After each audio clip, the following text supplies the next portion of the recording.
Okay, hi, it's me, Ashi, and welcome back to our channel.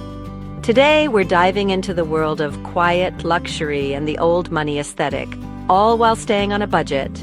Let's get started. I've been seeing this quiet luxury thing literally everywhere. And at first I was like, what even is that? Is it like whispering about how rich you are? But no, it's actually pretty cool. And I think we can all get into it without selling a kidney, which is always a plus in my book. So, picture this. You look effortlessly chic, like you just threw something on, but that something is perfect. It's not about giant logos or being super flashy. It's more about feeling good in what you wear and knowing it's good quality, It's the vibe of someone who doesn't need to try too hard because their stuff is just inherently nice. And the old money part? It sounds kinda intimidating, I know, but we're just borrowing the timeless classic vibes, not inheriting a billion-dollar trust fund, unless you are then hi, can we be friends? I'm actually super excited to explore this with you guys because, let's be real, I love looking good, but my bank account sometimes has other plans. So, we're going to break down how to get that sophisticated, I've got my life together, look, without actually needing to have your life together, or a ton of money. It's all about being smart, a little creative, and maybe, just maybe, finding some hidden gems. So grab your coffee or tea or whatever beverage you're vibing with, and let's get into it.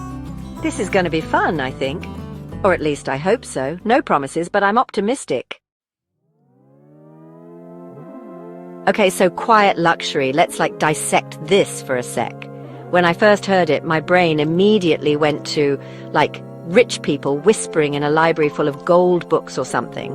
But it's not really that, or maybe it is. But for us, it's more about the of it. It's when you see someone and they just look put together, not in a flashy, look at my designer bag kind of way, but more like their clothes just fit them perfectly, the colors are calm, and everything just seems intentional.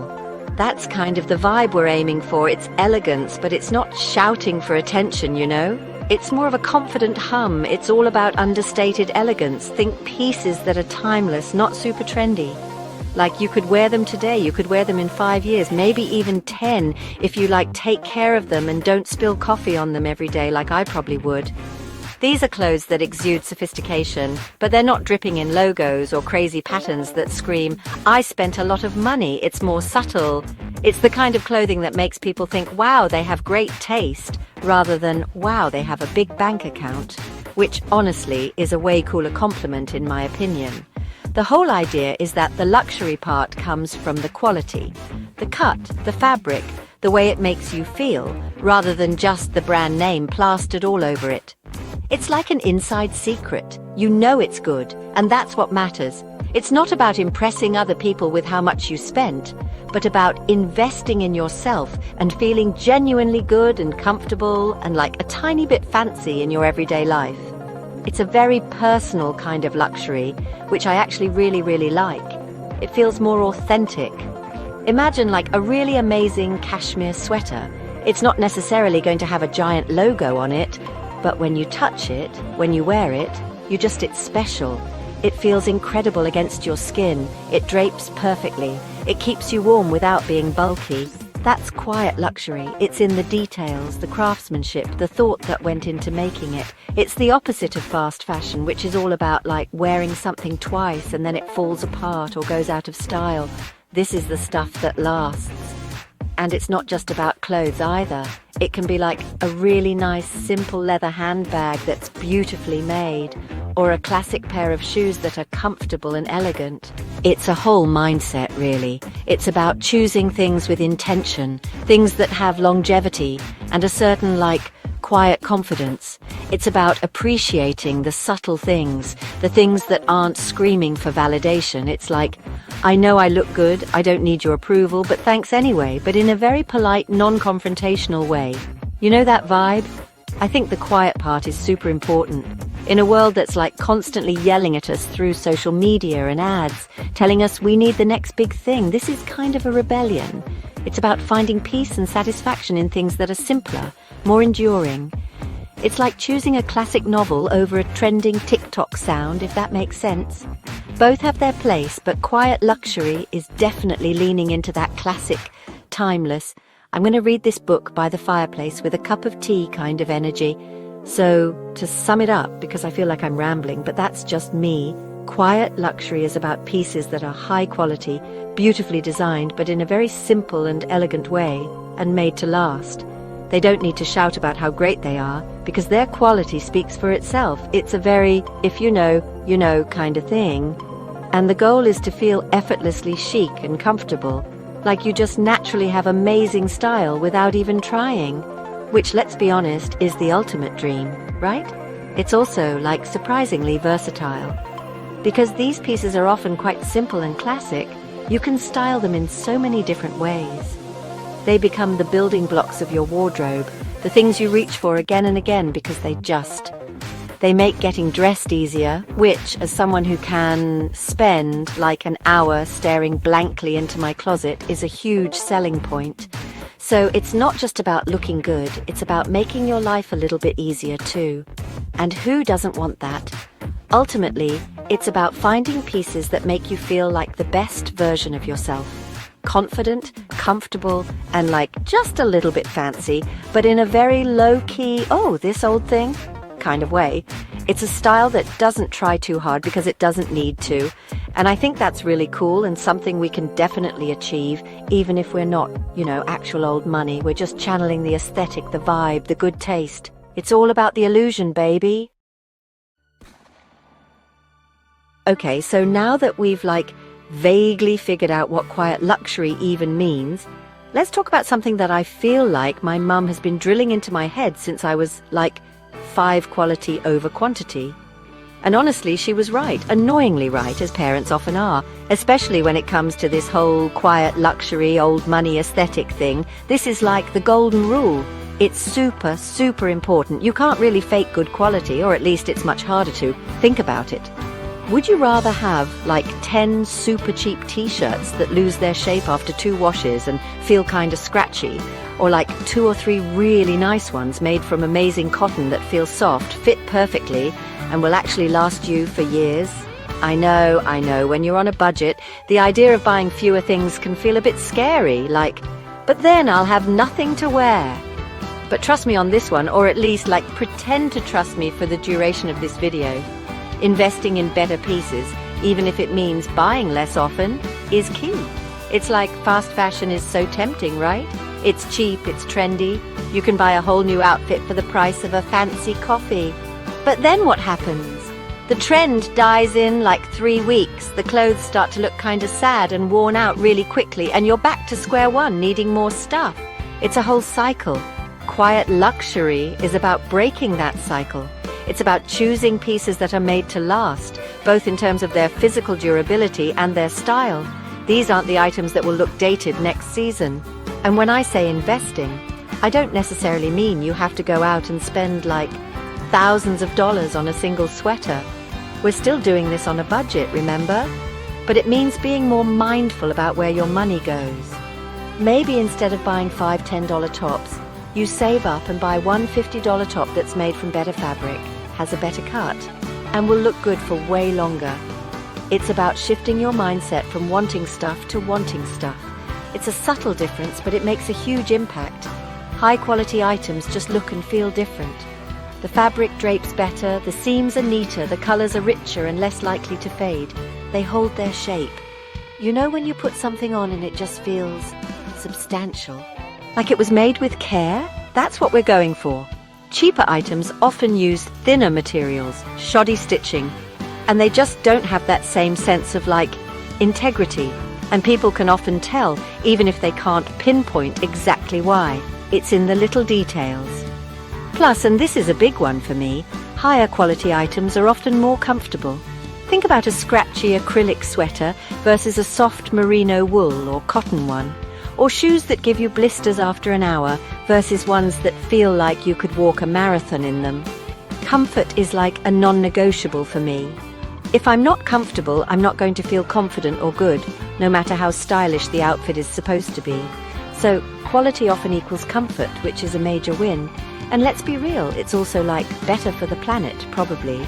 Buying fewer better things means less waste. I'm not trying to be a hardcore environmentalist here because Lord knows I have my flaws. But it's something to think about, right? If you have pieces that last for years, you're not constantly throwing things away and contributing to landfill mountains. So you can feel a little bit good about that too, while also looking chic. It's a win-win, or like a win-win-win if you count the comfort factor.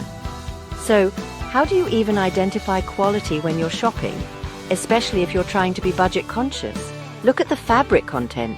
Natural fibers like cotton, linen, silk and wool tend to wear better and feel nicer than synthetics like polyester or acrylic, though sometimes blends can be okay.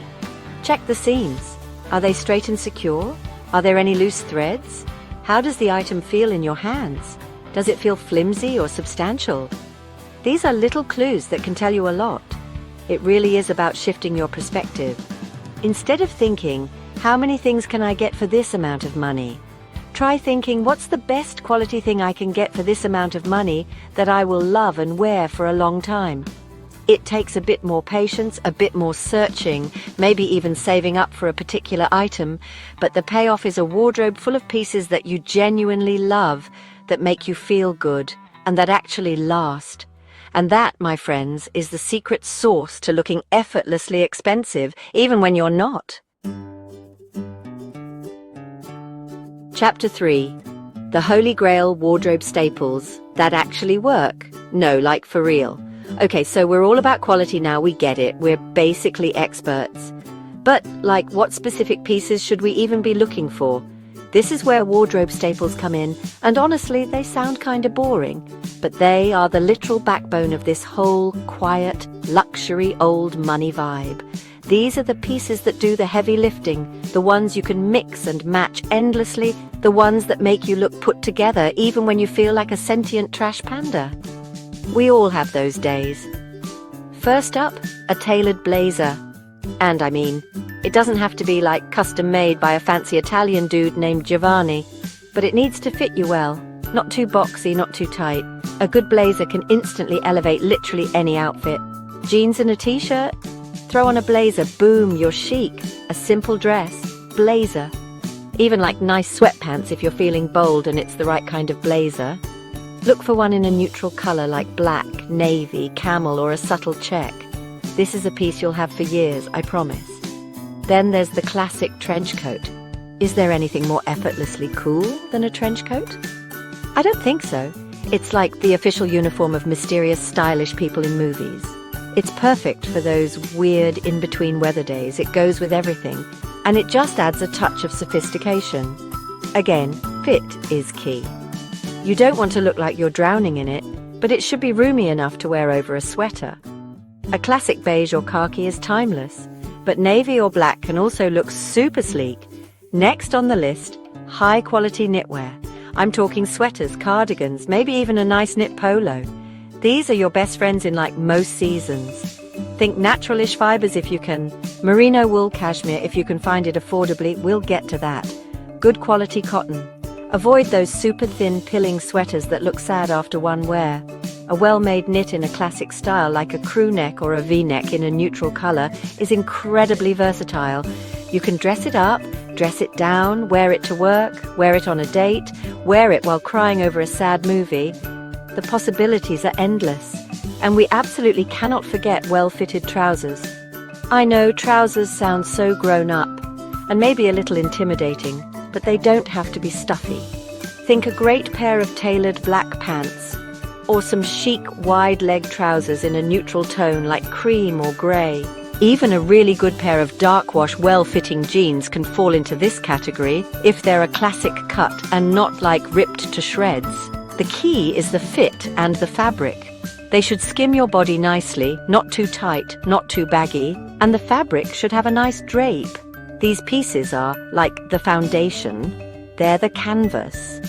Once you have these solid basics, you can start to build around them. They're not necessarily the most exciting things to buy on their own, I get it. It's more fun to buy a sparkly top or some crazy trendy shoes. But these staples are what make those fun pieces work even better. They ground your outfits and give you that consistent, polished look that's central to the quiet luxury aesthetic. It's like making a really good sandwich. You need good bread before you add all the fun fillings. And the beauty of these staples is their timelessness. A great blazer, a classic trench, a simple cashmere sweater, perfectly fitting trousers. These things literally never go out of style. So if you invest in good quality versions of these, you'll be wearing them for years and years, which actually makes them super economical in the long run. It's like cost per wear, you know? My brain sometimes does math. It's wild. So the initial outlay might feel like more, but over time it's a smarter buy. Don't feel like you need to rush out and buy all of these at once either. That's like overwhelming and probably not great for the bank account. Think of it as a long-term project. Identify which staple you need most or which one you'd get the most wear out of, and start there. Maybe you find the perfect blazer this month, and then in a few months you focus on finding those dream trousers. It's a marathon, not a sprint, which is good because I am not a sprinter. I am more of a leisurely stroller. So yeah, these are the heroes of your quiet luxury wardrobe, the unsung champions, the pieces that will make you look like you have your life together even when you're internally screaming. A good blazer, a classic trench, some lovely knitwear, and trousers that make you feel like a boss. Get these right, in good quality, and a great fit, and you're like 75% of the way there. The rest is just details, which we will, of course, get to. But these are non-negotiable. Write them down, tattoo them on your arm, whatever works. Chapter 4, Thrifting and Online Treasures. My wallet says thank you. Okay, so we've talked about quality, we've talked about staples, but now for the million-dollar question, or rather the how to not spend $1 million question. Where do you actually find these amazing high-quality pieces without completely emptying your savings account? Because let's be real, most of us aren't just casually dropping hundreds on a single sweater. This is where we get resourceful, my friends. This is where the treasure hunt begins, and honestly, it can be super fun. First up, the magical world of thrift stores and consignment shops. I know, thrifting can be overwhelming. Sometimes it smells a bit weird. Sometimes you have to dig through like a mountain of questionable 80s prom dresses to find one good thing. But the potential for finding hidden gems is huge. You can often find incredible quality pieces, sometimes even designer labels for a tiny fraction of their original price. People donate things for all sorts of reasons, and their unwanted treasure can become your new favorite wardrobe staple. My biggest tip for thrifting is to go in with a plan, or at least like a vague idea of what you're looking for. If you know you want a camel-colored wool coat, you can scan the coat racks more efficiently. Check the men's section too. Sometimes you can find amazing oversized blazers or classic sweaters there. And always check the fabric labels. This is where you can spot those natural fibers like wool, silk or cashmere that scream quality even if the brand isn't recognizable. It's like a secret code. Consignment shops are also amazing. They're usually a bit more curated than regular thrift stores, which means less digging, but the prices might be a little higher, though still way less than retail. These shops are great for finding more contemporary pieces or specific designer items if that's your vibe. Plus, you can often consign your own clothes there and make a little money back, which you can then, reinvest in more nice things. It's the circle of life, but for clothes. It's beautiful. Then there's the vast, sometimes terrifying world of online marketplaces. I'm talking eBay, Poshmark, Depop, The RealReal, Vestiaire Collective. There are so many. These can be gold mines for finding specific items or brands you're looking for. The search filters are your best friend here. You can search by brand, size, material, color. It's amazing. The downside is you can't try things on, so make sure you know your measurements and always check the seller's return policy. And look at photos carefully, ask questions. Don't be shy. When you're shopping second-hand, whether it's in person or online, patience is literally your superpower. You might not find the perfect thing on your first try, or even your 10th, but if you keep at it, and you know what to look for, you will eventually strike gold. It's so satisfying when you find that amazing piece for $15 that you know would have cost hundreds new. It feels like you've hacked the system, and in a way you kind of have. You're getting the quality without the crazy price tag. Don't forget about sales either. Even high-end brands have sales, especially at the end of the season. Sign up for newsletters from brands you like, even if they're usually out of your price range, so you get notified. Outlet stores can also be worth checking out, though sometimes the quality at outlets isn't quite the same as the main line, so be discerning. But you can definitely find bargains if you're willing to look. It's all about being a savvy shopper, a fashion detective if you will. And here's a little secret. Sometimes the best budget-friendly find is something you already own, but maybe you forgot about it, or it needs a little TLC. Before you go out and buy something new, take a really good look through your existing wardrobe. Is there a blazer that just needs a button replaced? Or trousers that would be perfect if they were hemmed? A little bit of minor mending or tailoring can transform an old piece into something that feels brand new and fits you perfectly. My sewing skills are like -5, but even I can sew on a button sometimes.